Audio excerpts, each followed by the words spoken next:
I'm really passionate about the way we teach people about yoga, the way we educate them about yoga, because we can do harm if we're not doing it with great intentionality. And I think some of that has happened in the commodification of yoga in the West, and I've been a part of it before I knew better.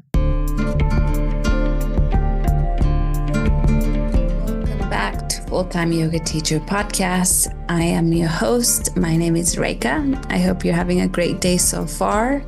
And thank you for tuning in to another week of Full-Time Yoga Teacher Podcasts. I don't take that lightly. I am very grateful for every single listeners who tune in every week. I really appreciate you, and I do really appreciate all the little feedback and comments and takeaways that people message me. So thank you so much for those who give me a feedback or, let me know that you are listening. I am in Moyobamba, Peru at the moment, teaching my second teacher training program here, a 200-hour teacher training program.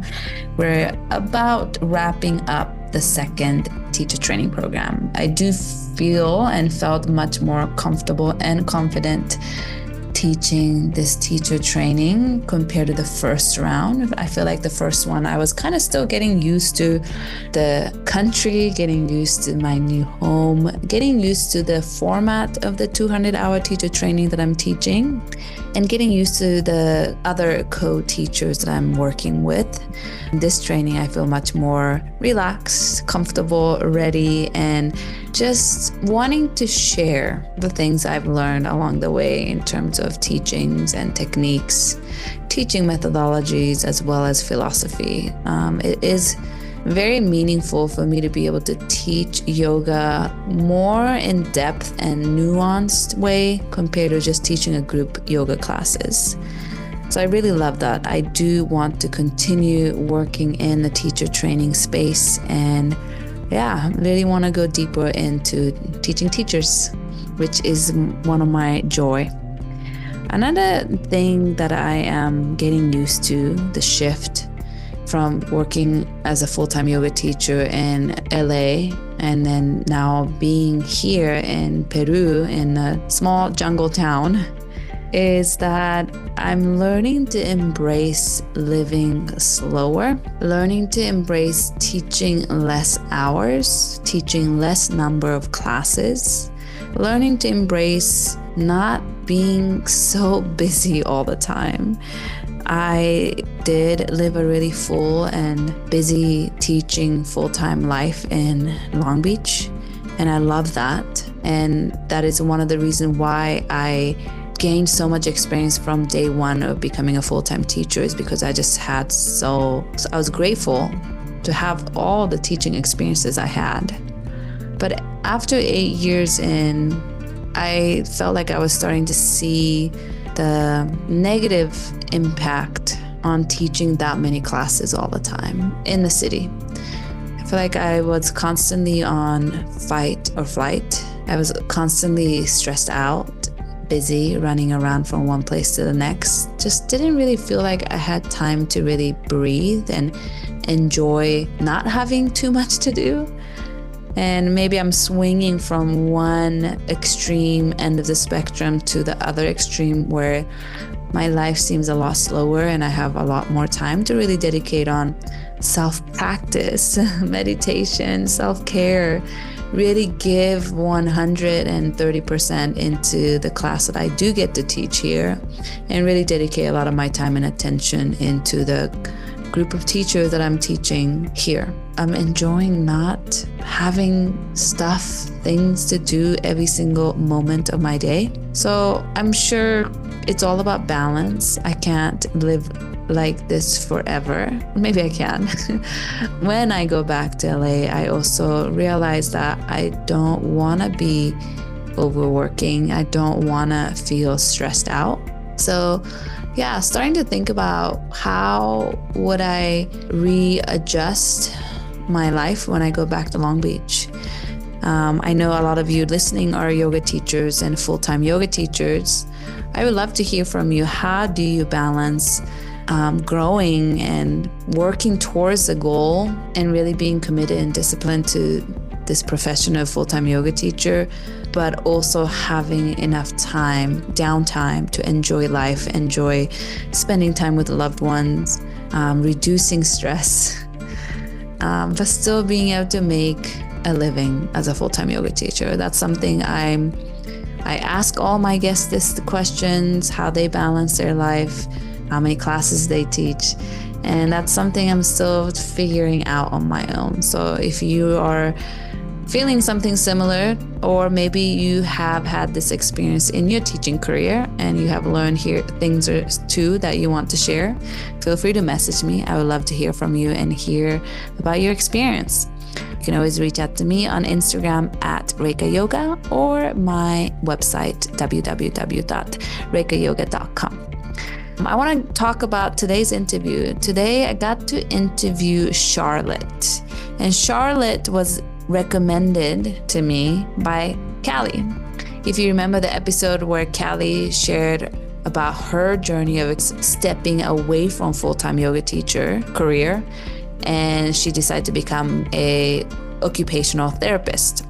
She have a yoga therapy degree as well. So she shared her experience of why she chose to step away from yoga teacher, being a full-time yoga teacher, and stepping into the role as a occupational therapist in clinical setting. That was such an interesting conversation I had with her. And Callie recommended I reach out to Charlotte and interview her because Charlotte has a wonderful, unique, and inspiring stories and journey to share about her being a full-time yoga teacher for many, many years.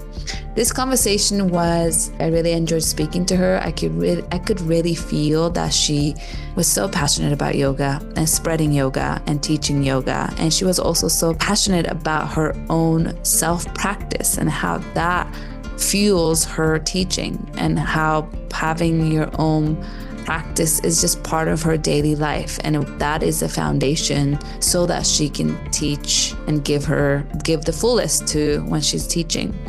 She used to work full-time for a big yoga company, and she was teaching and working many, many hours.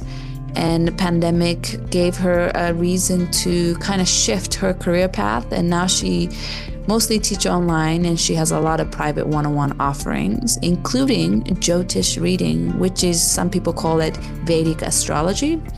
And I actually made an appointment to see her to do a Jyotish reading on my chart, and I'm actually very excited. So if you are interested in Jyotish reading, I would highly recommend Charlotte.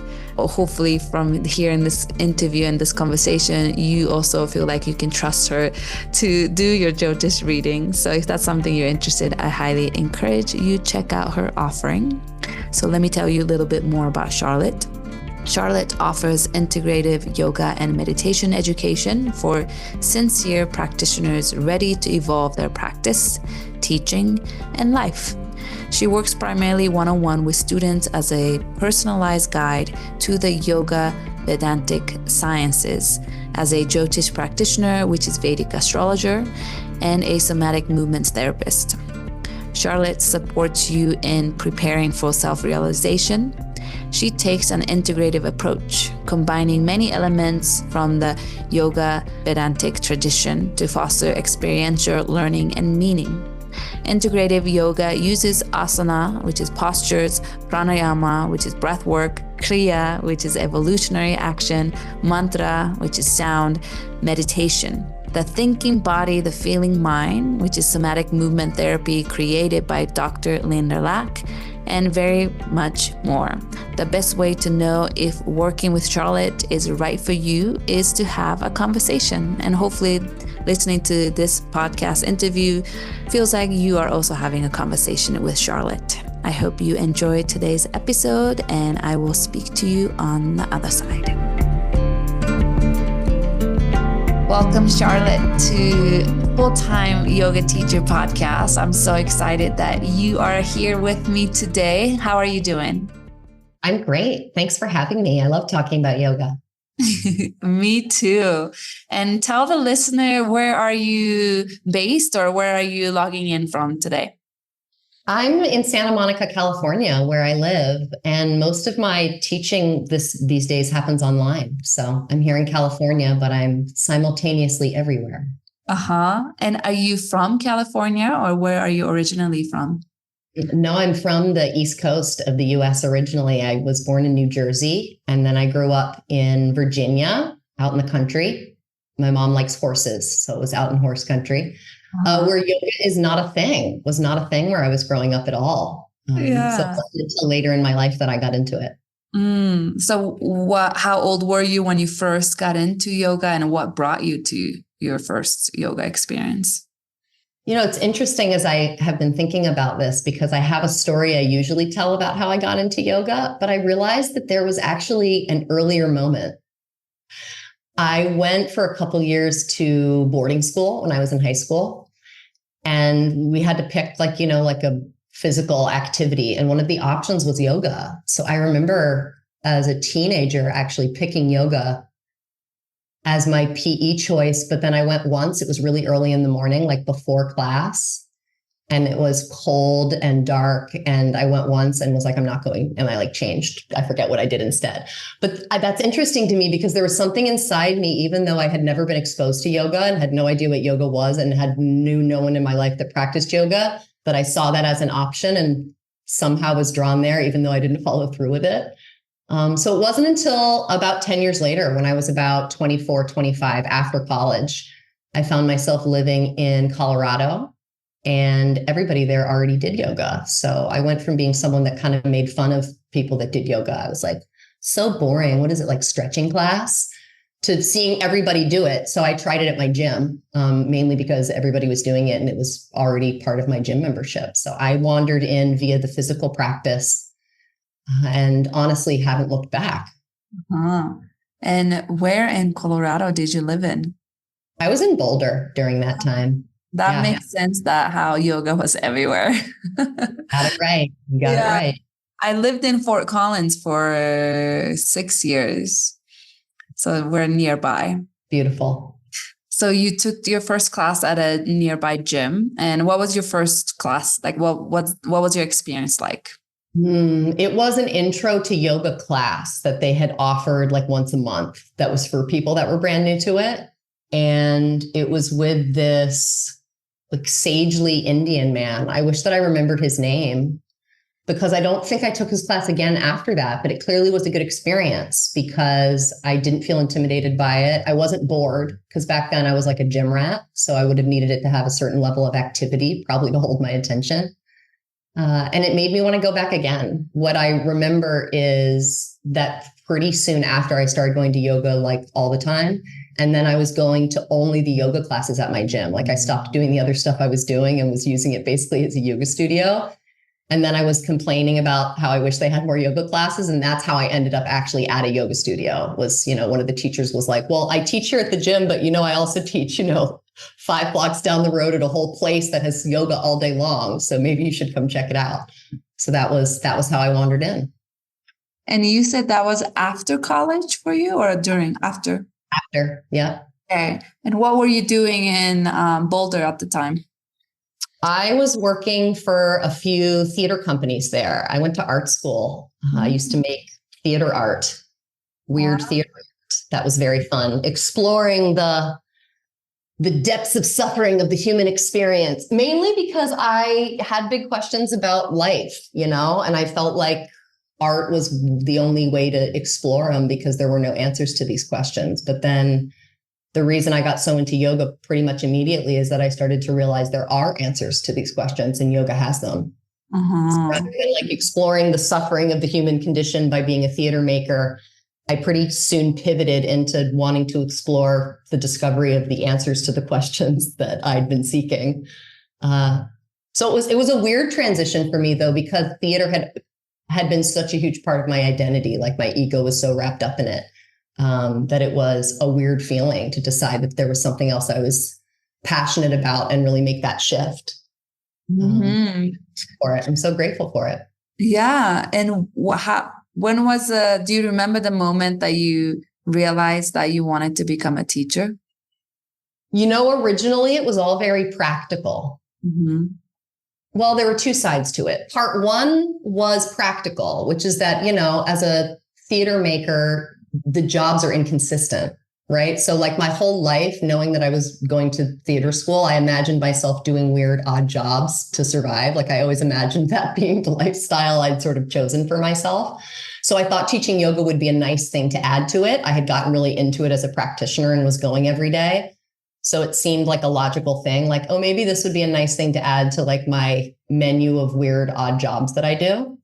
But at the same time, I was interested in learning more about it just because I had entered via the physicality of it.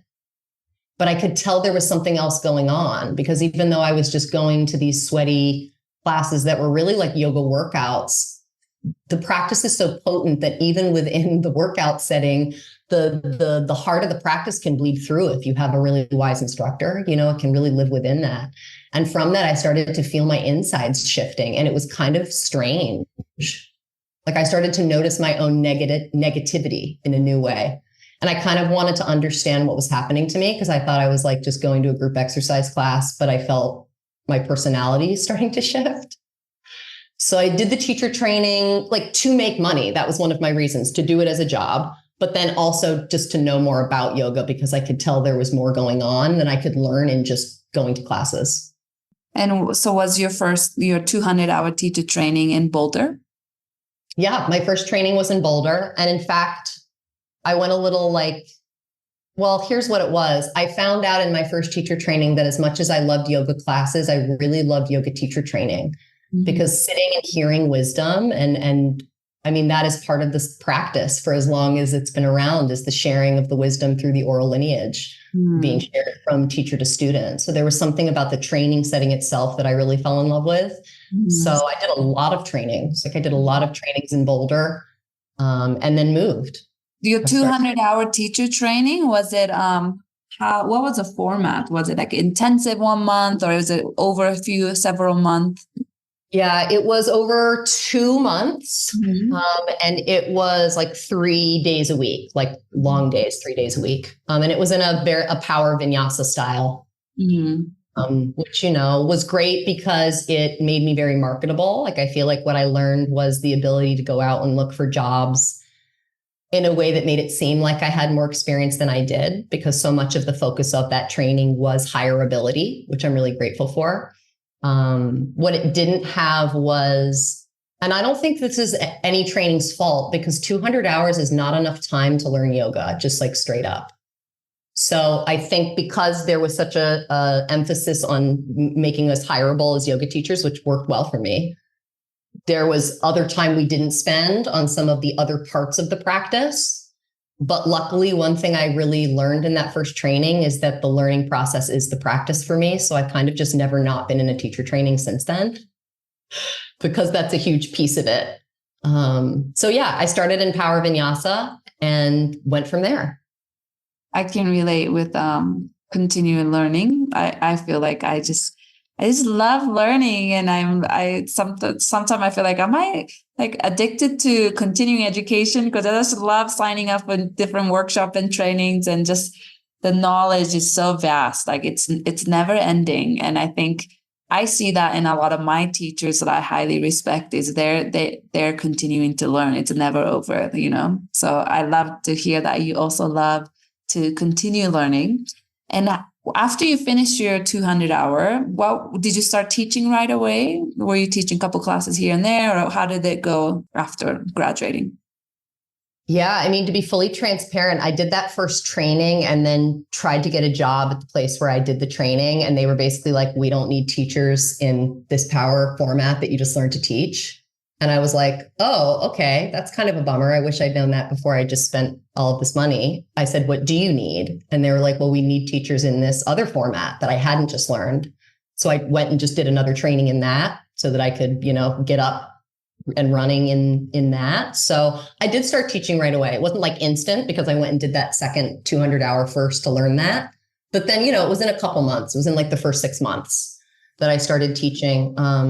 Yeah, mainly because I think I was just kind of annoying about it. I was like really consistently around and making a big deal about wanting to be a part of things, and took it really seriously, Yeah.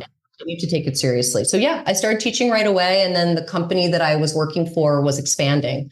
So I was thinking of moving and they were like, do you have a preference as to where? And there was just this beautiful alignment where I wanted to move to Chicago and they were going to start opening studios in Chicago. And so I was able to arrive as like a brand new teacher, like brand new, but pick up a lot of classes pretty quickly because there was an expansion in that area. So I'm aware of the fact that my growth path is really unique to me. Like, I don't think it's necessarily easy to duplicate because some of it was just being in the place where I was at the timing that I was. I also know that there's some themes of the way that I've made it work long term that I think do apply to everyone. What's useful about that is for everyone to know that there's not like a recipe for how to make it work, because everyone does indeed have their own right trajectory so that the things open up in their right time. So yeah, I started teaching full time like right away. I see. Definitely from interviewing so many full-time yoga teachers, there isn't one path, right? Like, it's not like you go to school in nursing and become a nurse after, or a doctor. It's just like there's so many paths you can take as a yoga teacher and a full-time yoga teacher.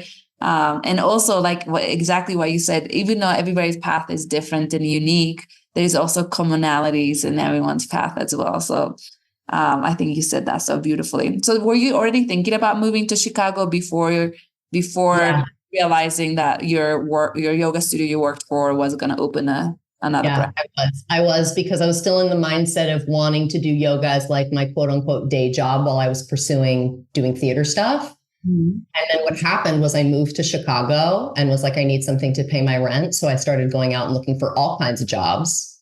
All the jobs that I got were yoga jobs. So it was sort of like the universe pushing me in that direction because I wasn't necessarily intending to have it be the only thing that I did. But that was what kept saying yes. Like the universe kept saying yes to that and like no to other things. And then I realized this is actually the thing that I'm enjoying the most. Yeah. And I was like, I'm not actually going to go to auditions anymore. And I like cut my hair all weird and dyed it purple and like decided I was going to be a yoga teacher. You know, it was like, I love that. So initially you moved for your theater job or dreams of pursuing theater. And then you thought the yoga was going to be like the side gig that's going to support you along the way. But then soon after you moved, you realized like, oh, actually, this is where I want to put my energy into in yoga. Yeah, exactly. And it was fun. And what I can recommend to people early on is, you know, just say yes to a lot of stuff. Like when you are I know you know this, when you're a new teacher, you just have to say yes to stuff to get in there and get the experience and meet your students. And so, you know, I was driving all over Chicagoland. I was teaching at all kinds of different places, gyms and all sorts of different studios and apartment buildings. And, you know, for a wide variety of different rates, it was kind of like chaos, but it worked, you know, when I counted up my bills my money at the end of the week, I was like, we made it work. And then what happened is as I got more experience, as, you know, I got to know the Chicago area more as the company I worked for was opening more studios. I was able to just be more selective about what I was involved in to the point that I didn't feel like I was running around as much. Although, to be honest, that's kind of a lie because I think I've always felt like I was running around until the last few years when I've been doing my own thing. I think the running around feeling is a normal part of the yoga teacher lifestyle in the current incarnation, at least if you're in the studios, you know what I mean? Yeah, definitely. And when you're maybe during the busiest time for you in Chicago, how many classes a week do you think you were teaching? At the most, I was probably up at like 20, 22 at like the high end. And then I started to feel like that was a little much for me. A lot of it was in the heat too. So some of it was just like, there was only so much of the heated climate that I could take. Again, though, things happened sort of beautifully because I started to find myself getting involved in more programming things, like less just teaching of normal classes. So I was supporting and then leading teacher trainings. And I found that to be one of the greatest like supplements to the classroom lifestyle. And that actually became my jam for like a long time. And my husband was a full-time yoga teacher for over a decade too. And that's how he made it work, was like, he knew that he could, and me too, like we can handle a certain number of hours in the actual classroom saying inhale, halfway lift, right? There's like a threshold for how much of that we can handle.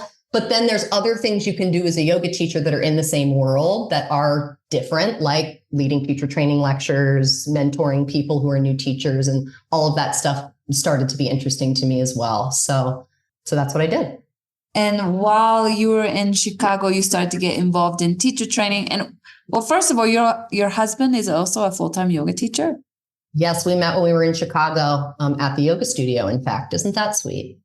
That's so. And he's still a full-time teacher as well. He's not full-time anymore. He teaches part-time now just because he has other career pursuits, but he spent a decade having that be his main thing, which I mentioned because he and I were working at the same place and I was getting involved in a lot of stuff, but I actually realized that I couldn't teach as much as I was long-term. Like I became aware of even like 18 classes a week being a little more than I could handle. Mm-hmm. So I started to become interested in how else I could be involved in the yoga world without teaching so much. Mm-hmm. So I was so involved in teacher training that I ended up getting like a full-time management job at that company, overseeing teacher training for like that region and then eventually like the whole company. Mm-hmm. So I was always teaching yoga and leading teacher trainings and in that space, but I was also had a little bit of like a business hat on, like a leadership hat on in terms of how we managed it as a business. My husband never did that. My husband stayed in like the full-time teaching role. So I feel like I've had this taste of being side by side of seeing like the choice he made in that same sphere and the choice that I made to sort of do both. They both work. They're just different. You know what I mean? And you said you were more drawn to not only just teaching group classes, but more teacher training, lectures, and also managing different teacher training programs for that company. Yeah, I'm really passionate about the way we teach people about yoga, the way we educate them about yoga, because we can do harm if we're not doing it with great intentionality. Mm-hmm. And I think some of that has happened in the commodification of yoga in the West. And I've been a part of it before I knew better, you know? So it's something I continue to be passionate about is the education of yoga, which is why I'm always educating myself. Mm-hmm. Yeah, I 100% agree with you. I feel like if I don't feel aligned, if I don't feel like 100% in my body and my soul, that I feel good about the quality of what I'm teaching, it just, I don't think I can stay in that situation for longer, because there are a lot of teacher training schools out there that I may not 100% agree with everything in the way they teach. And it'll be really hard for me to continue teaching in that format if that just doesn't feel aligned for me. So I really do, like, I think, and for you, I can really tell and feel it the way you speak it too. And for me too, I think I care so much about yoga, and I want to teach yoga in the best, most cared for, respectful way, and to pass this on to the newer teachers who's wanting to become a teacher. So I love that you said that. Thank you for sharing that. So when you started to kind of pursue being a full-time teacher, it seems like you were kind of completely in, being part of so many different aspects of yoga world. What was any thoughts from your family or friends? Were they kind of like happy for you? Like, this is your path, you found it? Or was anybody kind of like, are you sure this is what you want to do full time? I don't remember much pushback from the people around me. I think in general, they were fairly supportive. But it's also not like I was moving from some stable career path into something a little more non-traditional. I'd already sort of chosen a non-traditional path. So I always laugh to myself when I think about this. When I was offered my first full-time like salaried job, because I was doing management stuff and teaching, first of all, the salary was so low that when I think about it now, it was like exploitative, right? But at the time, I'd come from the theater world where like we're all broke all the time. So just the idea of having the same amount of money every other week, like having some consistency with it was like such a relief. So I think most of my family was fairly supportive. I think they were just shocked that I was making a change. And I'm curious, how long have you been teaching before you started to get involved in teacher training? I am not proud to tell you the answer to this, but I will. and I'm going to say they, like I want to blame someone else, but it was me that said yes to it. They actually had me leading training programs less than a year after I'd been through one myself, which I don't think is optimal. And it was part of my path, and I'm grateful for it, right? To like say yes to the opportunities that were put ahead of me. But I have to give myself a lot of grace for the things that I said and taught before I knew better, because that was too soon for me to be in that sort of space. If I look back, yoga is a complex thing.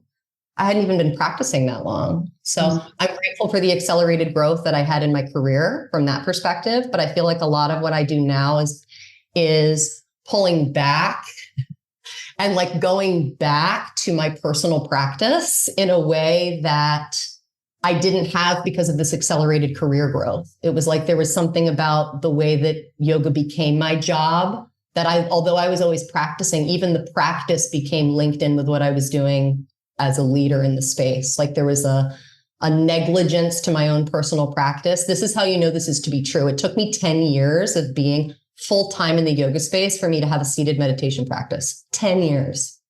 So that's a flag in and of itself of that there was some misguided priorities, because we know that meditation is the foundation of yoga, and that the consciousness states that we reach through those deeper practices are what allow us to come into the room and share them as teachers. So I was leading teacher trainings early on. And then I did that for a really long time until just recently, until I decided to pause as I've come to some of these realizations. How many years were you in Chicago teaching? I was there for about 4 years. Okay. And then where did you go next? Then we came out to California. And at that point, it was a similar move with the same company. They were expanding and opening studios out in California. The weather in Chicago has started to get to me. Mm-hmm. So I convinced my boyfriend at the time to try California for a bit. Mm-hmm. We liked it. And that was 11 years ago. So we really like it now. And we're here. Yeah. So the yoga company offered you, hey, you want to move to LA? And help out with a new school that's been built there. When you moved to LA, you kind of already had a full-time job as a yoga teacher at the company. It's true, which is why, one of the things I don't do is sell people courses on how to be a yoga teacher, because I'm aware of the fact that like I said, my path is unique to me. I arrived in LA already with a full-time job in the yoga space. You know what I mean? So that's true. What I know is that part of why I've been successful doing that is that I've always educated myself, and I take yoga really seriously. Even when I didn't have a seated meditation practice, I was still learning. Back then I was really into anatomy. So I was still learning things all of the time. Yeah. So I think the learning things all of the time has enabled me to never feel like an imposter, to always feel like I love the practice so much. And because I love it so much, it feels natural to share it. Mm-hmm. So I did arrive with a full-time job, but I also try to give myself a little bit of credit because I was working really hard in that job. So yeah, of course, as you should. And how was the move like for you? Was it a smooth move, or was it a challenging move from Chicago to LA? It was interesting in that California is so different than any other place I'd ever lived. I actually pretended that I'd moved to a different country, and it made it easier to not expect it to be like the East Coast or even the Midwest or the West, like Colorado. But other than that, it was fairly easy. When I first arrived, I'm a recovering workaholic. So it's a little bit of it is a blur just because of all of the activity that was happening. But that activity allowed me to meet a lot of really wonderful people in the yoga space. And that has been foundational to me doing what I'm doing now that I'm off on my own. And when you worked for this company, was there a contract that you weren't allowed to work for other studios, or were you able to, but maybe you were too busy to work for any other studios? Or it's a good question. In my management role, it was not considered cool to teach at other places, nor did I have any energy or time to do that because it was full-time plus. So you were working more than 40 hours a week. Do you think that's not me saying teaching 40 classes a week, but just all the admin hours and everything else? Oh, yes. How many hours do you think you were working? I don't know. I'm laughing so hard. I don't know. 60 plus. At some point, I just learned to not count because that was the way to go. Yeah. Yeah. And at the time, were you loving what you were doing, or were you starting to feel like, I don't know, unhappy or burnt out? It always felt purposeful what I was doing, because I always made a deal with myself that I wouldn't do it longer than it felt like I should be doing it. So was it always great? No, but I never, if I had a bunch of days in a row where I was like, this is bad, that was my sign that I needed to make a change. Mm-hmm. When that would happen, I would make a change. I would either change roles. I think I held like 14 roles in the 11 years that I was there. So I would change roles, I would change regions, I would make some sort of shift in the way that I was working. And then I would find a way to make it sustainable again. And then I knew that it was time to not do it anymore when I hit my threshold. Like, it was very clear. I got to a certain point where I was like, it started to become really, really clear to me that it was time for me to graduate, is really how it felt. Like, not that there was anything wrong with what was going on, but that I had sort of outgrown what we were doing there. The stuff that I was into as a practitioner, the stuff I was studying, had no place at the place I was working. So it got to a place where I had genuinely outgrown it in like an honest, caring way. And it felt weird to be into this stuff of yoga that I wasn't able to bring into my workspace. That was, now we know, like 60 plus hours, but I'd been so in it for so long that it was like the slow demotion. When I think about it now, it's so funny. I didn't just become aware that I wanted to do something else and quit. I'd like slowly demoted myself. Like, I climbed to the top, not the top like CEO, but like as high as I would be interested in going. And then was like, something's not right. And like slowly climbed down over several years. So right at the end, I was back to being a part-time teacher. Oh, wow. Trying to figure out what I wanted to do and wanted to look for other studios to teach. And that was 2019. Okay. So how many years total were you working for this company? I was with them 11 years, 12 years. Wow, a long time.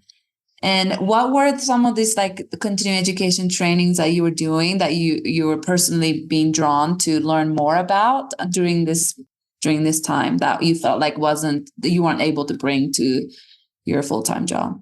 That's a great question. It's a great question, because for years and years and years, all the stuff that I was learning did apply. You know what I mean? And so this is a great way for me to actually talk about what I'm doing now, because it's the two things that I'm mainly into now didn't fit in like the old setting of what I was doing. So I have two primary teachers now in my life, Dr. Linda Lack, who's here in Los Angeles, and Anand Mehrotra, who's my teacher in India. Both of the way that they share the practices are revolutionary to me, while also being seeped in ancient wisdom. And both of the way that the practices are shared with me through them really didn't have a setting in like the athletic power hot yoga world. So I just sort of had like these two separate things, and I was ready to merge them together. And I knew it was time to leave to do that. So Dr. Linda Lack is the creator of a technique called the thinking body, the feeling mind. It's a somatic, therapeutic practice that is under the Yoga Alliance umbrella. But honestly, that's the only thing about it that can make me even call it yoga, because I was there for years and years and years before I even saw things that look like traditional asana. She is a genius still in her body form. She's in her late 70s. She comes from the modern dance world and the yoga world originally, and has created this technique that is for all age groups, all ability or inability levels, all religious and spiritual backgrounds. And it is unlike anything I've seen before, to the point that part of why it's not more well known is because it's so hard to describe. I found Dr. Lack through our friend Callie Miller, who was actually on a previous episode of this podcast when she was in her yoga therapy program. Dr. Linda Lack was one of the lecturers there, and she connected us. It was a matchmaking via Callie around some shoulder girdle problems I was having, some pain I was having in my body, because Linda works one-on-one with people as well as teaching group classes on healing, really body reading, like what is your unique body experiencing and how can we move with organization and inner intelligence to reorganize and reorient ourselves from the inside out, really from feeling rather than thinking. So I did one of my 300 hours was in her technique. And now I've done her full movement therapy program as well. So that technique is a lot of rolling around on the floor in various ways, making various shapes and movement patterns that I've never seen elsewhere. So that was one thing that I'd gotten into here in Los Angeles. And it was almost like a secret. Like I'm working full time in this like athletic company. And then like I go to this place that couldn't be more opposite. In fact, when you're back in Los Angeles, you'll have to come take her class because she is a magical wizardess of all things that are the body. I think Callie had told me about this teacher, and I think she told me that she introduced you two together. And I think I visited her website because Callie told me about it. And doesn't she use like a circular mat, or it's not a square rectangular yoga mat? You got it. Circular mat, because it's all about spirals. She's real rad. She's real rad. Good news to anyone listening. Since 2020, she's also online because that's the beauty. Although her studio's here in Los Angeles, she is someone who's pivoted online, so you can experience her. So she's one thing that I'd gotten into that made me ready to graduate from what I'd been doing, because I wanted to get more into sharing that practice, and I needed time and space to do that. And then the other thing that I'd gotten really into was more of an integrative approach to yoga. Because what's happened in the West, although less now, like things are starting to shift, I feel, is people thinking that yoga is the postures. Like if you go out in the street and you say to some random person, what's yoga? They're going to think of like warrior two and down dog and stuff. And that's true, but that's like one ingredient of yoga. So my teacher, Anand Mehrotra, who's the creator of Sattva Yoga Academy in India, his approach for me was it. I went to India in 2019, leading a group, and experienced his class for the first time at the International Yoga Festival. And it was really amazing, as anyone that's been touched by his teachings can attest if they've had that experience. He's teaching from the Himalayan Kriya tradition. So not Kundalini yoga of Yogi Bhajan with the white turbans, not that, but working with the Kundalini energy in the traditional yogic sense. Like really where the teachings were birthed in the Himalayas and the practices that were happening there to really interface with and accelerate our own evolution. But what I adore about his teachings is that they're not reductionist in any way. So there's so many ways that yoga is shared that are so reductionist, where you're getting a style of yoga as if they're like all separate, or you're getting like a breathing breathwork practice like it's its own thing, or meditation practice like it's its own thing. Where if you actually understand the Vedic teachings of which yoga are a part of, they are all inclusive of all of those things. It's the postures, it's the breathwork, it's the meditation practices, it's the Kriya, which is like the energetic activations that we do, repetitive motions to create some sort of evolutionary shift. It's the mantras we use, the sound making that we make. It's the mudras, the hand gestures that we use. It's the wisdom, the scriptural wisdom that goes with it and the way that wisdom flows through. It's Ayurveda. It's all part of it. It's Jyotish, which is like their cosmological, astrological system. So if you actually look at the whole Vedic worldview, what you have is all of the answers to life's biggest questions and a recipe for how to live a beautiful life uniquely to the individual. So as I got more into all of this other stuff, the Kriyas, the Pranayamas, the meditations, the wisdom, I just knew that there was so much more to yoga, and I was no longer interested in the reductionist approach. Where once upon a time, I was about the reductionist approach because it's number one, how I entered yoga. I wouldn't have wanted to go to a yoga class where there was a bunch of chanting and breathing early on. I wasn't that kind of person. So I'm grateful for those spaces that make it accessible and simpler.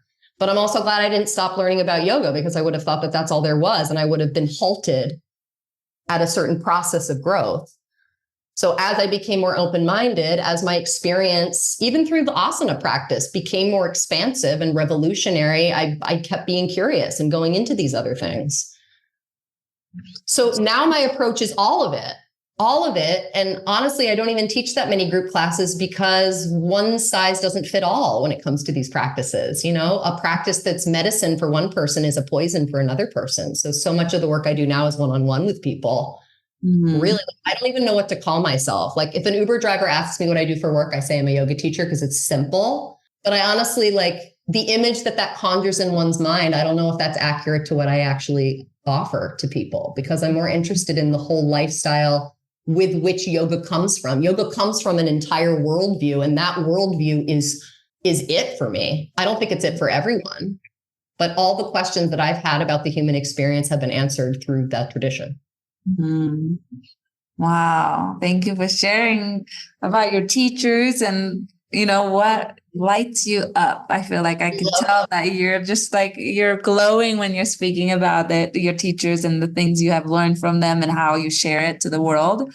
I have so many questions. Let me think. Well, first of all, you said you led a group to India. That's how you met your teacher in India. So you used to lead a retreat or like a group trip where you bring students to India? Yeah, part of what I did back when I had my big boss lady job was we had a whole retreat side of the business. So they would send, people on the retreats to basically like adult babysit in a good way. I say that with a lot of respect. You know what I mean? So it was actually my first time to India. That's why I say adult babysit. I wasn't actually leading. I wasn't the tour guide. I was like the container holder representative from the community within it, which of course is how I know that the universe is organizing in our favor at all times, because as I felt ready to graduate from this job that I'd had for almost 12 years, they are the ones that paid for me to go on this trip to India where I met my next teacher and figured out what I was supposed to do next. Like I came back from that trip being like, I think I need to quit my job. He hasn't sent anyone back to India since. I'm joking, I'm sure. Was it just one trip that you led a group there, or did you go multiple times? I've been multiple times, but the only time I've led a group so far is that first time. I know I will again, but the experience I had was an awareness of needing to put my study and practice first, knowing that I have a tendency to put so much of my attention on my work that I came home very clear about a shift in priorities. Not that I wasn't going to take care of myself financially, but that the way I structured my life needed to shift in terms of like, now I schedule my life around my practices, not hoping I have time in between my work schedule to do my practices, which is sort of how I was doing it before. A big shift in that for me, just because I had some powerful experiences working with these techniques that I hadn't been exposed to in more reductionist spaces.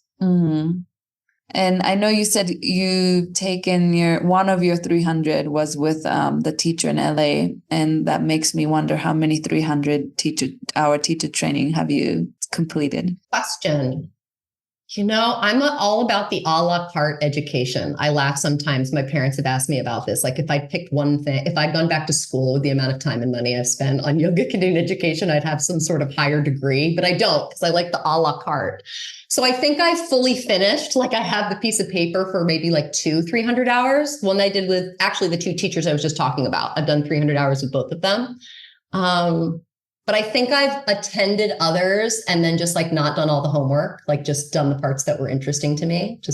No, I can totally relate. I think I have a formal 302 certificate, but I think I have a few that like I'm probably like a couple hours away. Maybe I just need to do a few homework or assignments or presentations. But at this point, like that paper certificate doesn't really matter as long as I enjoy the training and I learn something from it. And it doesn't really matter. So the second 300 that you did with your second teacher in India, was that in India? So were you kind of traveling back and forth to India to do this 300? That's also a very good question. That was the plan when I had the plan to go in September of 2020 to do a teacher training. But as we know, the world had shut down, so that wasn't happening. It was a beautiful gift, though, because they ended up running a couple of years of online trainings from India, which was amazing for me as someone that's pretty self-motivated to do self-paced learning, because I'm such a nerd about it. So I actually did the training with them online. And then since then have gone there several times. Like I was just there for 6 weeks earlier this year doing a training. So I've been, I continue to study with them, but I'm deeply grateful for their online offerings. If anyone's listening, please keep them going, universe. I love them because I think it's one of the, this is a tricky time to be alive in the time of technology. And this is one of the beautiful benefits of it, is that we've taken these practices that were once somewhat secret and really opened the door, There's pros and cons to that, but in my life, it's pros. Yeah. So when did you quit your full-time job? And it seems like a pandemic seems like around the time that you made a huge shift in your career path as a full-time teacher. So how did that transition from letting go of all that full-time job and responsibilities, and kind of, it seems like now you offer a lot of online courses and you work for yourself. So I want to know that transition. How did that transition happen? It was one of those like microcosm, macrocosm things, because I was trying to get out of the place I'd been working for a long time, but I'd been so deep in it that was like a process for me emotionally. I quit my big time salary job in 2019. I'm not joking. When I came back from India, like a few months later, I'm not joking. That is what happened. And then I was still working there. I was teaching classes, helping with trainings, but I wasn't full-time doing boss lady stuff. And my plan was to get out of there, but I was having a hard time. So I was just kind of like experimenting there, but I'd been a reinforcer of the rules for too long to be a rule breaker. So I was like, I really need to find a new space for myself. And I couldn't figure out where that was going to be. I went to India just for myself in like February, March of 2020, got back right before everything shut down. And then this amazing thing happened where I'd had this plan to go out and look for new studios to teach. And then it ended up that space, that creative space to explore and figure out who I wanted to be as a teacher now, was my living room, because everything shut down. All the studios closed. And then everyone moved online. Who was going to do that? I had never taught online. I'd had no interest in teaching online. It had never even been in my mind. And in fact, what it did was solve my greatest obstacle in being able to work for myself, because I don't have a huge following in LA. I'm not someone that actually even cares about having a huge following. I just want to make sure my bills are paid and that I'm able to be committed to my own practice in a way that feels sustainable and not stressful. So we got laid off, right? The pandemic happened. All the teachers got laid off. So we got laid off from our part-time teaching jobs. That's me and my husband, because we were working at the same place. So we're like looking at each other. It happens. We look at each other. We're both like, uh-oh, right? We need to come up with something. 2 days later, my brother made me a website as a joke, and which is actually where the name of my business came from. I don't actually like love it, but it works. It's Charlotte's Yoga School. And he made it as a joke. He was like, charlottesyogaschool.com just got purchased. And I was like, all right, we'll just go for it. So I started teaching online in the pandemic, like a lot of people did, just to have some income.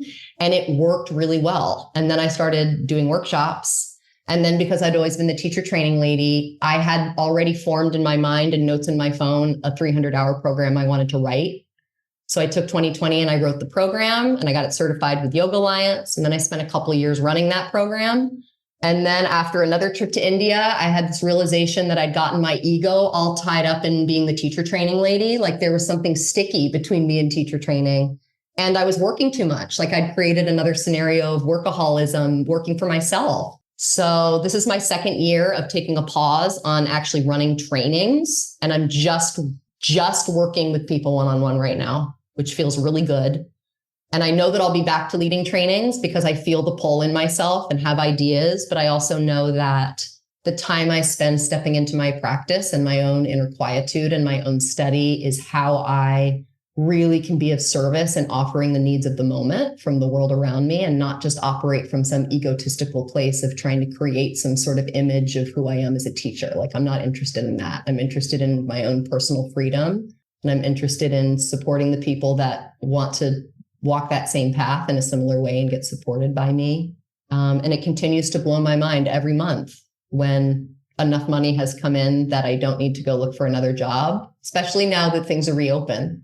You know, like when things moved off of just online, I was like, oh no, what's going to happen? Actually, it wasn't like, oh no. I was like, we'll see what happens. I was just sort of ready to go with the flow. But so far, so good. That's great to hear. I have a lot of follow-up questions from that.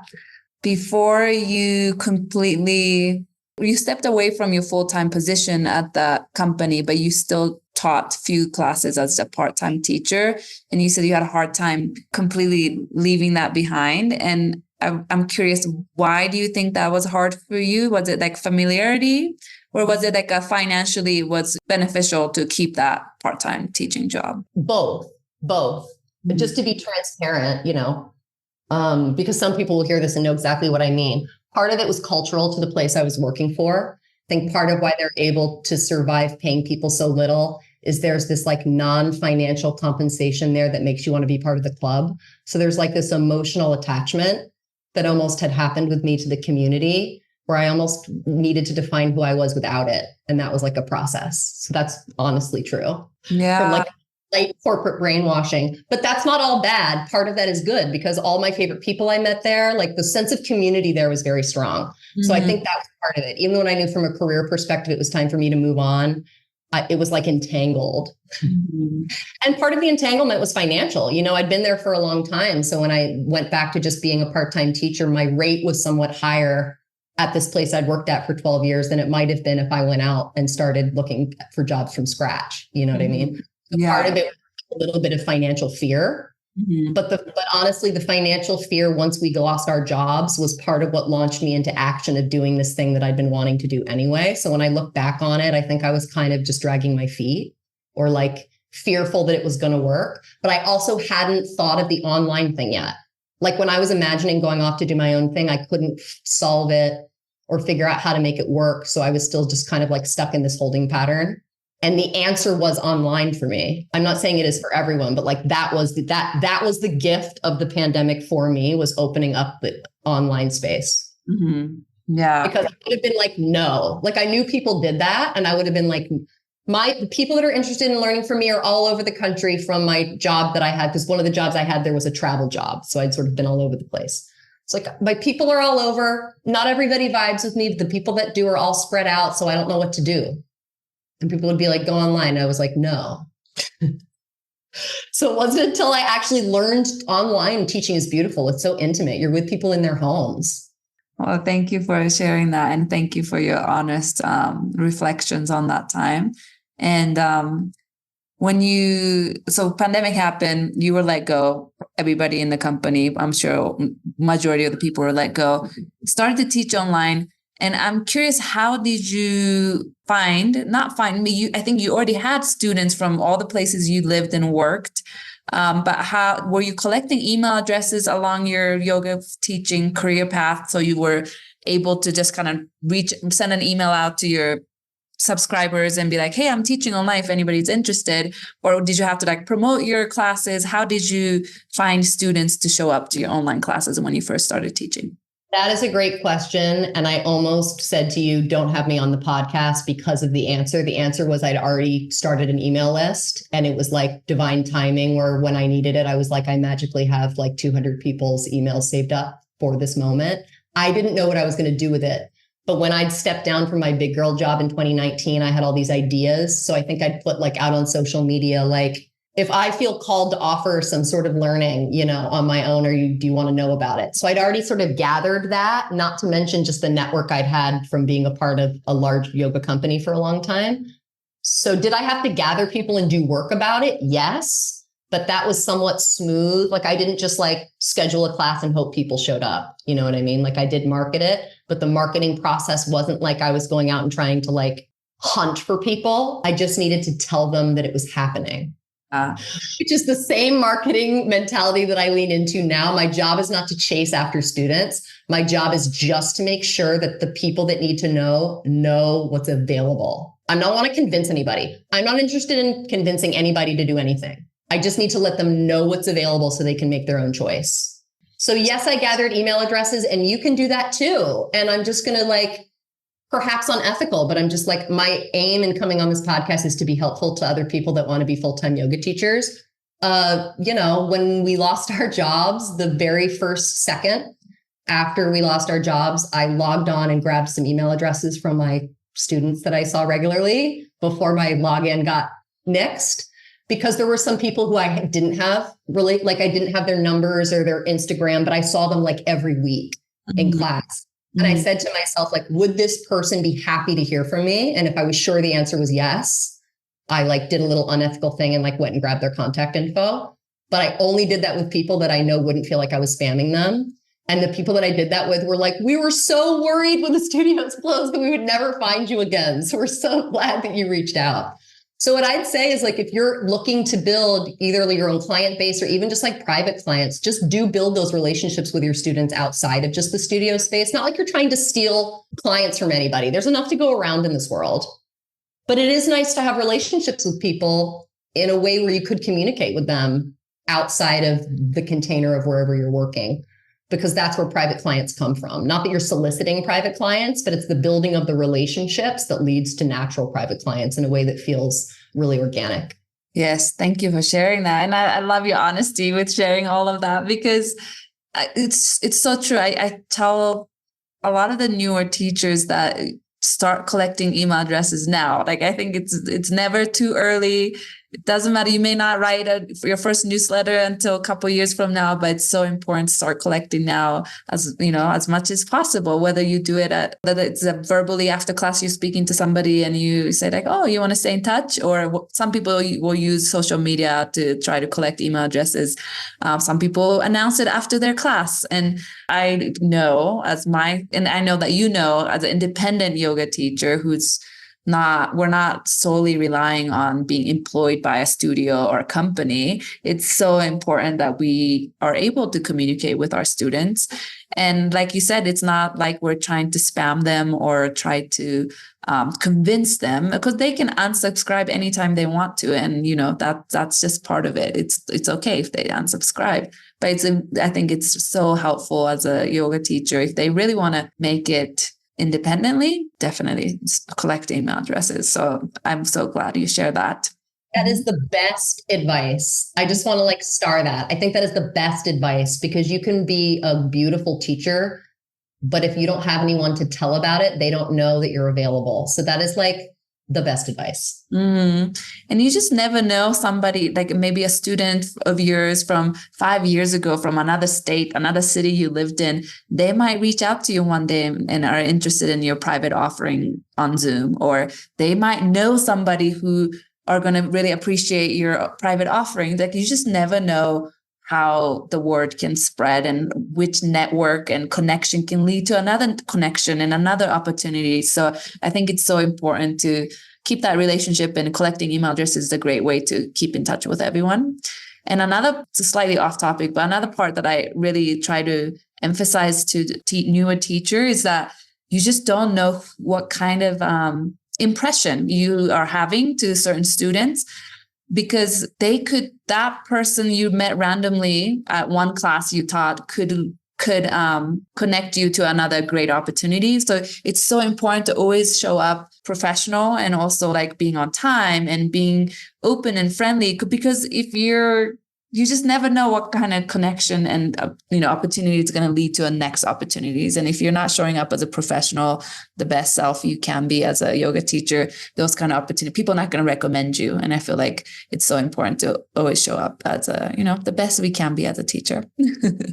I agree with you 100%. And for me, it's almost a redefinition of what showing up as a yoga professional is, because from my standpoint, people can act professional and like a mask, and that'll get you far for a while.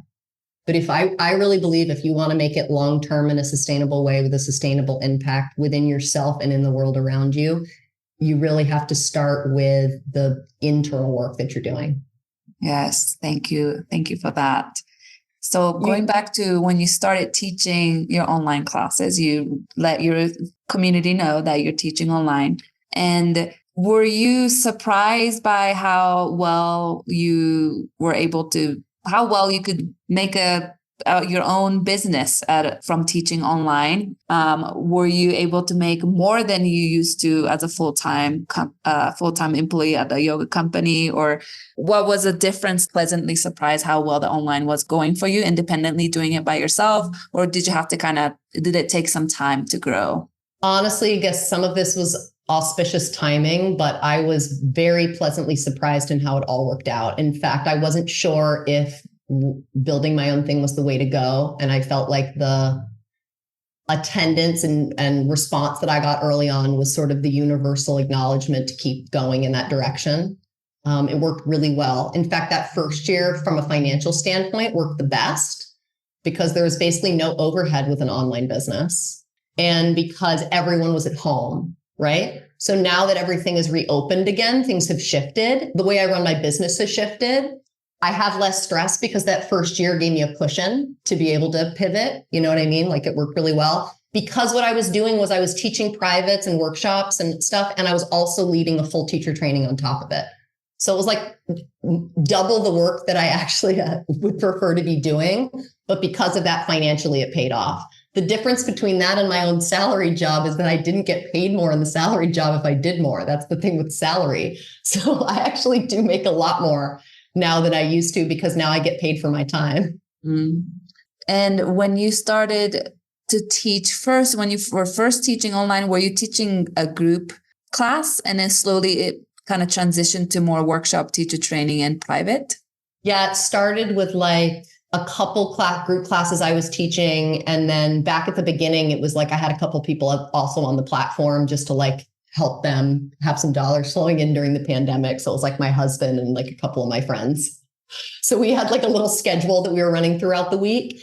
As things have evolved, everyone else has stuff going on. My husband has another job now. So now it's just me once a week. I have an offering still from that same community. We have people that are still coming since the pandemic. So I have that one public class that I teach every week. And then I also teach one public class at Dr. Linda Lack's studio in that thinking, body, feeling, mind technique. So those are like the two group offerings that happen weekly that people can come to Monday night for that movement therapy method. So beautiful. And then Tuesday night is more of the traditional Himalayan style integrative, sort of, we're going to do a little bit of everything practice. So it started with the group classes and then it was workshops right away. Like I think I did early on like a Yoga Sutras workshop. And then when that was well attended, I was like, I should write this teacher training. So then I started doing that and was just sort of doing things to keep people present with me while I was in the process of writing the manual and getting the Yoga Alliance stuff all sorted out, which is like quite a process. And then it was all of it. So it was private clients, group classes, and teacher training and workshops, which was too much because I'm only one person and I'm not actually interested right now in scaling or hiring people. Like I feel like I did that space of scalability for a while. So I'm not really interested in that currently. So I had to just decide what I was going to get rid of because it was too many offerings. As it's like I just kept adding stuff as I would learn more stuff and get interested in it. And I needed to let some things go away. So as scary as it was financially to let the teacher training go, because that was a year-long program, that was the most financially stable of my offerings. Last year proved to me that I have a relevant business without it, mainly because the time that not running teacher training freed up has allowed me to make 3 large shifts in terms of my priorities, which was supposed to happen. Number one is time for my personal practice. So to your point, we're showing up as yoga professionals, which yoga professionals means that in our insides, we are aiming to cultivate unity consciousness, right? We're not just like performing the outer thing. So like time to really prioritize my practice. And the second thing was prioritizing more time for the thinking, body, feeling, mind. Dr. Linda Lack is in a place where she is asking for some more support from me in this chapter of her life. And I wanted to have the capacity and energy to do that. And then I wanted to have more time to study and practice Jyotish, which is my current love and fascination, which is yogic astrology, Vedic astrology. It's fascinating and has blown my mind and my heart wide open and shifted the whole way that I experience and view life. And so I'm working a lot with people one-on-one as a Vedic astrologer right now, which is amazing because it's the same stuff as we do as yoga teachers. It's just allowing for a level of specificity in the way I support people. Like my ability to coach people now has totally removed my ego, because with this science, I'm able to learn about someone's karmic blueprint and what practices and what meditations and what mantras and breathing practices and postures even are going to be most supportive for them, which allows the potency of the one-on-one work to not just be like, what do I randomly have in my toolbox, but like what from this vast tradition is here for like you as an individual.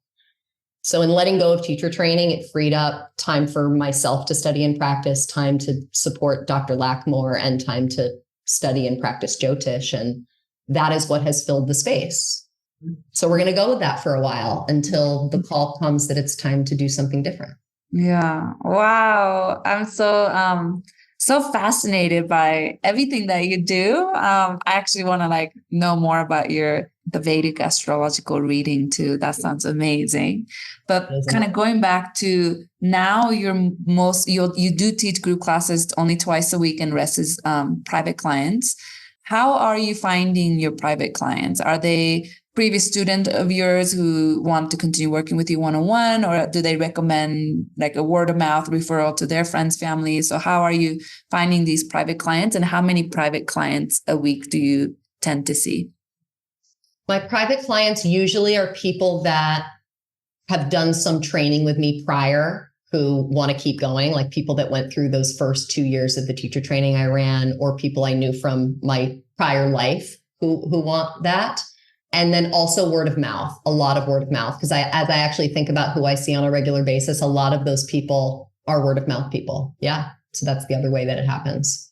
And it varies, because there's some people I see weekly, but it's more common for me to see people every other week, or sometimes once a month. Or some people, like some of the people that just do the Vedic astrology stuff, will check in once a quarter based on, whatever is happening seasonally for them.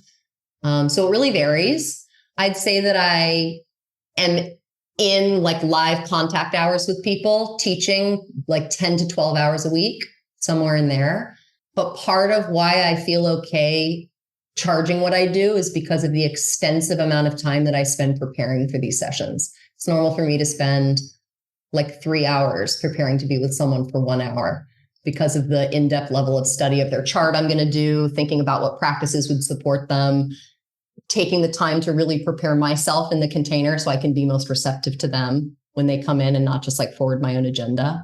So it feels really nice 10 to 12 hours feels really good, because that enables me to spend another 20 or 30 hours in the study preparation space, which is a huge part of, I spend so much time thinking about my private clients in between sessions. I joke that that's partially what they pay me for. They're not paying me for the time. They're paying me for the time of the FaceTime. They're paying me for all the time and energy I spend contemplating them at a deep level, and their human experience when we're not together. So there's a lot of merger between what I do for fun in terms of my study and what I do for work. And I like it that way. I love that.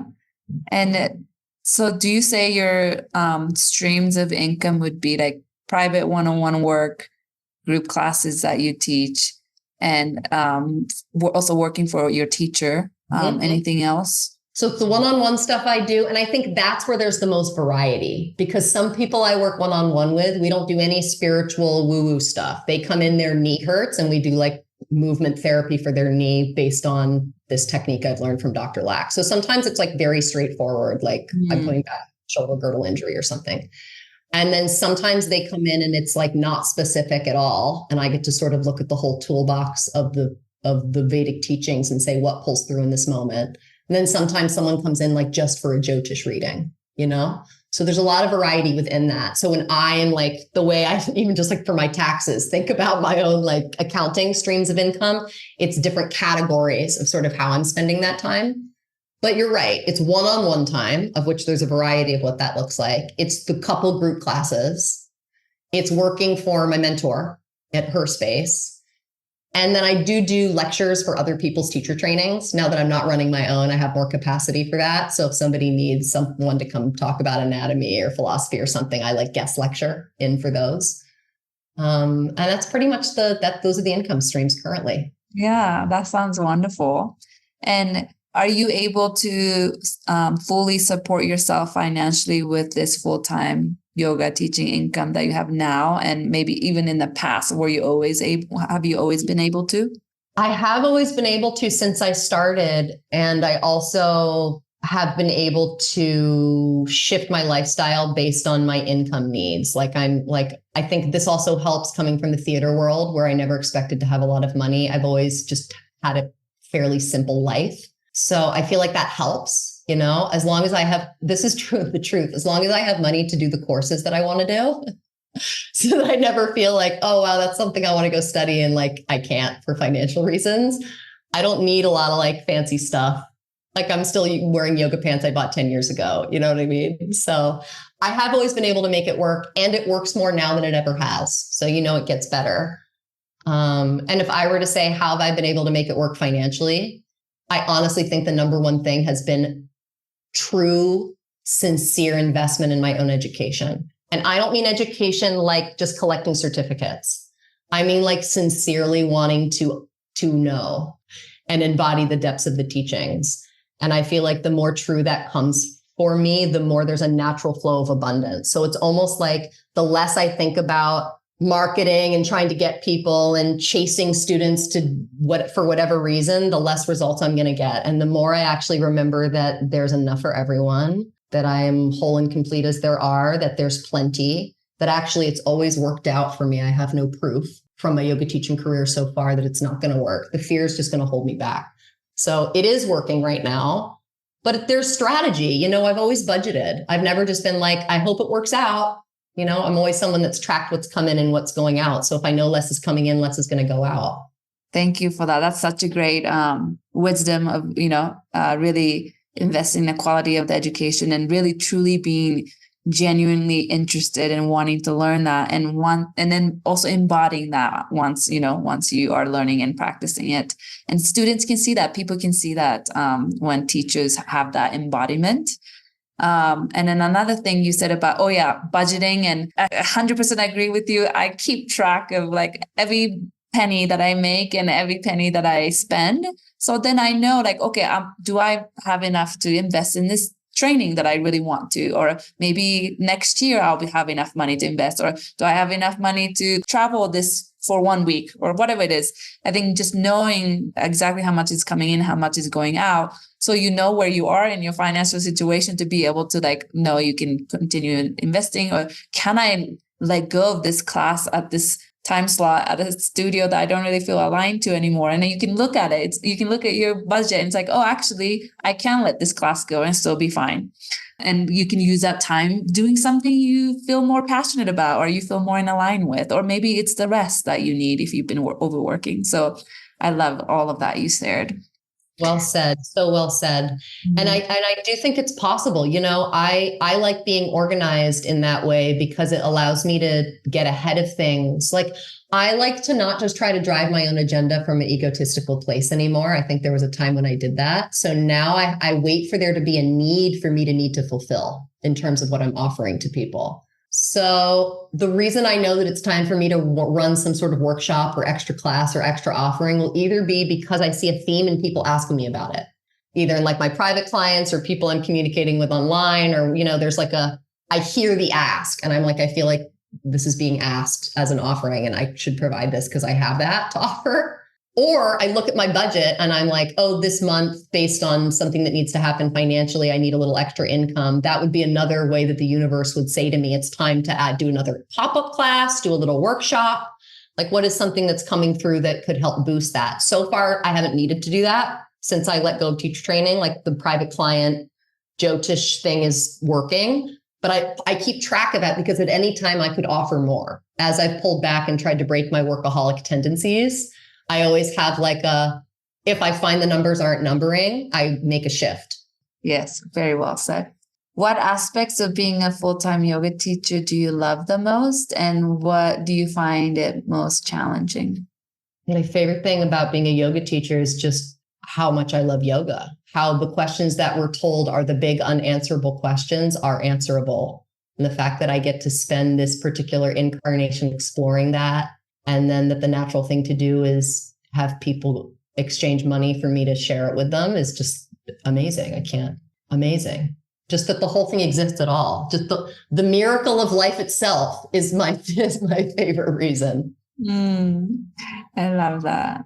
Is there any advice that you wish somebody would have told you earlier in your teaching career, or maybe a mistake you made in your journey that you want to kind of let the listeners know? Oh my gosh, if I tried to correct every mistake I've ever made, we'd have to make a whole nother episode of the podcast. I'm partially joking, but I'm not. That's just a reflection of how much more I've learned and grown, I think something I perpetuated that I would like to undo is a confusion around service. I think early on, part of why I neglected my personal practice and meditation practice was because of the focus on being of service to my students. And I had not yet learned that you cannot give what you do not have. You can give the mask of it, you can give the performance of it, but you can't give what you don't have. So if I want to give people inner peace and stability, I have to have that to give. So I think the thing that I would go back and change is the way that I taught that service mindset to other people at the sacrifice of yourself. Even in some practical things, like we really need a sub for this class. I know you're exhausted, but do it for the community, do it to be of service, which is like misguided and not correct. You know what I mean? So I think that I would go back and model myself and teach to others the essentialness of the personal practice. Thank you for that. I think it's so important for me to even hear that. So thank you. And I think a lot of yoga teachers become a teacher because we want to give and we want to be of service and we want to be kind and spread the teaching or love. And then that could be one of the reasons why it's so easy to kind of neglect yourself because, oh, people need me here. So let me sub even though I'm exhausted, or let me say yes to this job even though I don't have time to do this. Or we forget to take care of ourselves in exchange of giving to others or giving to your boss or your company or whatever it is. So that's such a beautiful reminder to that we have to fill up our own cup before we can pour it to other people. So that's so beautiful. Thank you. And I know you talk about your practice a lot, and I want to know what does your practice look like these days? It changes a lot. The non-negotiable is a sattva meditation practice that I practice every morning. It's a Vedic style breath, Kriya, mantra-based practice. That's very beautiful. And I do teach people to have it for themselves. So if anyone's curious, let me know. That's non-negotiable. So that's in the morning. I do move my body every day in some way, whether it's asana or the thinking body, feeling mind, or just like we have the Peloton app. I'll like jump around, like move my body in some way. And then I do integrative practices myself. So I work with Kriya technology, which is like energetic movements, and mantra-based practices. Currently, right now, I'm doing a 6-month sadhana or practice from a course I did when I was in India in January on the Nitya Devi's Sri Vidya goddess worship practice. It's integrative, a little bit of everything, but mostly mantra-based. That's a 6-month practice that I'm in right now too. So it's a little bit of everything. It's pieces. I do a puja, which is like a devotional offering in the morning. So I really see my practices more as like my lifestyle, like people brush their teeth. I also have these other things that I do. It's interesting because it almost feels kind of intimate to talk about. Like you ask me that and I'm like, oh, these are like my secret things that I do, but they're not secret. And I love them very much. Yeah, thank you for sharing that. And what does success mean to you as a yoga teacher? Freedom. Freedom. Can you explain a little bit more? Freedom. Well, I don't know. I feel like that word came through because it works on all levels of consciousness that you could cognize it at. You could say freedom because ultimately the aim of yoga is freedom from the prison of our own mental making, right? So ultimately I'm measuring success based on the content of my inner consciousness state. So that would be one reason I use that word. But then on a practical side, I would say freedom from like fear. Like I am grateful for that first year when I was in business, when the world was closed, when everyone funneled into my Zoom room, because the money I collected during that time, some of it sits in my bank account and enables me to not stress about paycheck to paycheck. You know what I mean? I still have to keep track of stuff, but to know that like I'm not in the last $3 in my account helps. So it partially mean freedom in terms of like smart management of your resources so that you feel like you're living in reality in an optimistic way. Thank you. I love that freedom. And where do you see your teaching? And I guess also it doesn't have to be your teaching, could be your practice too, going in the future. It can be a goal that you have, but I know some people don't like to use the word goal, but is there any like a path that you see yourself moving towards in your teaching career?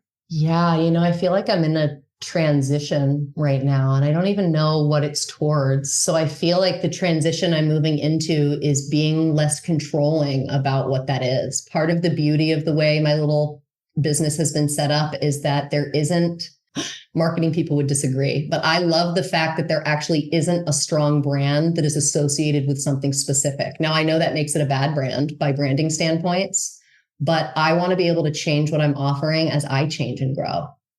So if I create some sort of package of this is what Charlotte Yoga School is, then 2 years from now, when I've grown and expanded through my own practices, now all of a sudden I have to quote unquote rebrand, where I would rather the brand just be me as a human sharing whatever's present in the moment at the current chapter that I'm in.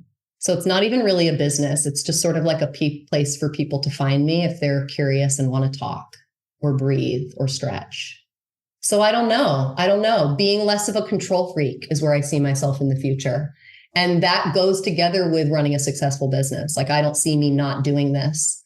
I just know myself well enough historically to know that if I set big business goals, I'm going to end up not making right decisions that are in alignment with what the Divine Mother wants for me. So I need to create some space to actually hear her invitations more clearly, which actually just makes me stoked out of my mind, because it means I don't know what it's going to look like.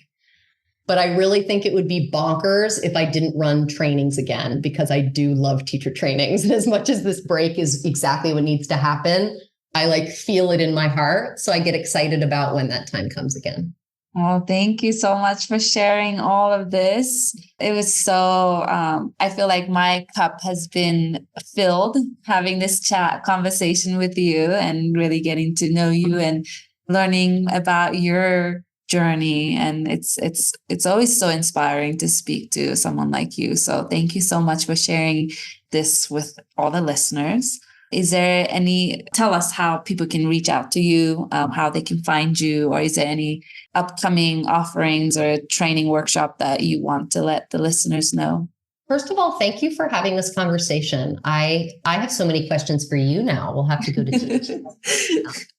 Really beautiful to have you holding this space for just the greater yoga community. So thank you for that. Thank you. I can be found on my website that my brother made for me as a joke. It's charlottesyogaschool.com. Yes, Charlotte's with the S on the end, charlottesyogaschool.com. There's a little newsletter you can jump on. I just send a quick little weekly email that you can either read or delete. Mainly just because it has quick links to the online classes that I teach for people that come weekly. Appreciate that. So you can jump on there. You can play with me on the internet if you want to see my gratitude collage called my Instagram story. I'm Charlotte B. Munn on Instagram. Charlotte B. B is in backbending. Munn, M-U-N-N. And what else is going on? Oh, I do teach those 2 group classes a week. So I feel like that's the lowest hanging fruit. If someone was curious to see sort of what I'm about after hearing this chat, you could come check out the Thinking Body, the Feeling Mind, roll around on the floor on Monday nights, or you could join me online for some Kriya practice on Tuesday nights. All that stuff's on my website. There's the one-on-one work. One-on-one work is movement therapy if you have a body thing. It's Jyotish Vedic astrology readings if you would like to know how to navigate your karma most elegantly. It's also just really coaching from the Vedic standpoint. One of my colleagues calls herself a Vedic counselor, and I've been liking that, and I might try that on for myself. So if you're interested in anything from the yogic worldview in terms of how to approach your life, I'm around for that. And then, there is a retreat. Me and a couple of my friends are leading a retreat in October 5th to the 12th. We're going to the so magical Costa Rica, which is such a beautiful place to be, Bodhi Tree Resort, which is my favorite place I've ever led a retreat, actually. The yoga shalas there are divine.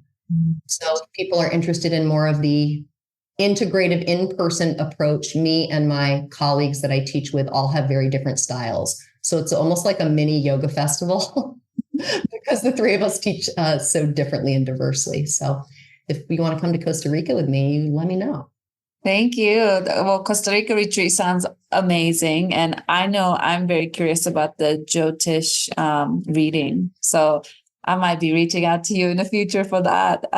So thank you. I was hoping you would. No, I'm very curious because I taken like a workshop on they call it Vedic astrology reading. And it was just like an intro to it. Like the teacher didn't really read our charts so much, but it was a very interesting because I didn't know anything about it. But definitely I feel like you can maybe shine some light on things that maybe I haven't really, that I don't know, or maybe even like I haven't been able to see. So that's definitely something I do want to reach out to you for. It's beautiful. And just the quick plug that I'll say for it is that it is quite different than Western astrology. So people out there that are familiar with Western astrology who are interested or not interested, may be curious to know that this is a completely different mathematical system. Mm-hmm. And what's fascinating about it is that it is astronomically accurate to what NASA, like what astronomy is doing now links up with what the Jyotish yogis have been doing for thousands of years, which is not the same with Western astrology, which I find fascinating. So I'll just leave that nugget there for your curiosity and anyone else that may be curious. I'm grateful for this conversation today. Thank you. Yes, thank you so much. I hope you enjoyed this conversation I had with Charlotte. Charlotte has really reminded me of the importance of self-practice and how important it is to prioritize that into your life, into your schedule, so that you can be the best teacher you can be, so you can be of service to others. I have to have that strong foundation of self-practice in whatever form that is, so that I'm taking care of myself first, so that I can take care of others and have a positive impact to the people around me. I am noticing that I have more time for my self-practice, meditation, asana, and even continuing education while I'm here in Peru, just because I'm not teaching as many classes a week. I'm not running around the city trying to get everything done. And this has opened up time for me to really dedicate part of my day to my self-practice and continue to learn. And I think that's something Charlotte really emphasized and reminded us as a yoga teacher, especially a full-time yoga teacher, to really prioritize our own practice. So I hope you were inspired from this interview. If you want to share with me your self-practice, your daily practice, I would love to hear from you. Feel free to write to me, message me. You can reach me via Instagram at Reika Yoga, or message me through my website, www.reikayoga.com. One last thing, I really, really would appreciate it if you could share this podcast with your loved ones, your friends, your coworkers, your fellow yoga teachers, whether they are full-time or part-time, whether they are thinking about becoming a yoga teacher or thinking about shifting their part-time teaching into a full-time teaching.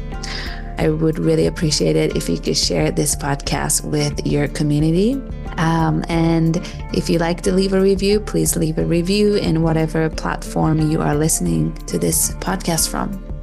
That is it from me.